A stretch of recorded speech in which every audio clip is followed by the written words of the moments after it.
This is Kent Dilling with Fertilizer Dealer Supply, and I'm with Woody, the Ohio manager. And we've got a console that has the preliminary questions answered. And Woody, you've got a boom width in for this. Correct. So we're ready to program this for anhydrous, which we just did the liquid system, but now let's go ahead and do this as if it's anhydrous. Go ahead. As you see here on the screen, again, we got boom cow lit up. That's what we just got finished with. So as you step forward, you're gonna hit your next button. You'll see that it lights up, and it's gonna tell you what it's asking for. It's asking for a boom cow. As we discussed in the liquid setup, we are able to know that by the instructions that come with the unit, and it was asking us to put in 595. So this application will put in 595 again, looking for no decimal place, and hit enter. Now, if at any time we switch GPS receivers, we switch hockey pucks, we switch our input, and let's say the new one said it wanted 785, it's the same procedure. You go right to it, hit enter, we can put 785 in, and we're good to go. If anybody's using a radar and the calibration is incorrect and we do the mile test and it comes up with a new calibration number, and our equation would come and say it needed to be 805 now. Again, it's just an enter. Put in your numbers and enter to go on. Right over the top of what was in there. Absolutely. Yep. So we got speed cow in. We're gonna go ahead and bump to our next number because we're done there. And that's gonna ask for meter cow. Again, like we talked before, if you go to the meter, you're gonna have a tag. Now, as you see on this tag, we had it just like the top. We got a calibration for liquid, 1478, but because we are working on NH3, we need to look at this bottom number and know that number to enter. That is going to tell this console that we are reading anhydrous ammonia instead of water. So again, we come over and hit our enter button.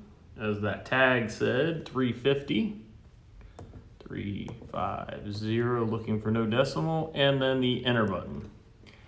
Again, as you guys seen there, that had a gray sensor on top. If you had a black sensor, that number was going to be in that 170 to 200 range. Don't think that you're wrong. Go by what the tag tells you. If you would ever get a meter system that did not have a tag on it, I would suggest, because of the accuracy of this system is flow-based, to get that sent off and get it recalibrated. We have sources to do that. Just get with your local FDS and we'll get those taken care of. We've gotten that program, so we're gonna move on.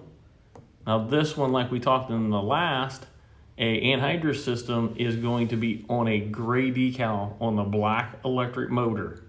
It's gonna tell us the valve type like we put in the initial setup, but it's also gonna give us the calibration number, and that will be 743. And that's on a fast close valve. That is. And that's the pretty typical what you're gonna see in the industry for anhydrous ammonia. If you would have a 2-valve system, you'd wanna back up and revisit the liquid setup because it's gonna follow a liquid setup for that valve type.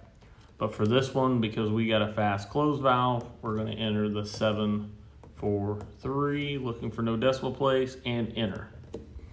Now, the next button we're going to be is rate, and this is going to be in anhydrous ammonia, so we're not gallons per acre, we're looking for pounds here.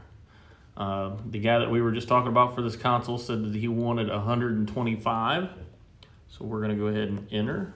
And Woody, that's pounds of N. Correct. That's what the calibration is for.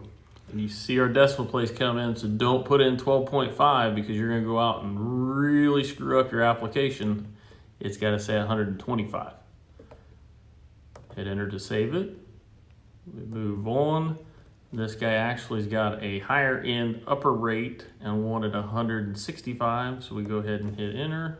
165. Again, an extra 0 is needed, so it says 165, and hit enter. As soon as you see me hit that enter button, you see again in this console the rate comes up, so this console is technically ready to go out and apply. So that rate came up in lieu of a flashing cow. Correct. And that is indicative of the console being ready to program or ready to run, operate. Correct. Then we're going to the field. We're going to do a couple things. We're going to put it in the rate that we wanted. If we wanted rate 1, we'd put it up there, rate 2, or there is a manual. So we'd have to put it in the rate we want. We're going to have to turn on our boom sections that we're using, and then this is going to be our on-off for the unit itself. But there, we're ready to go out and test the unit to see if we're ready to run. All right. Thanks, Woody.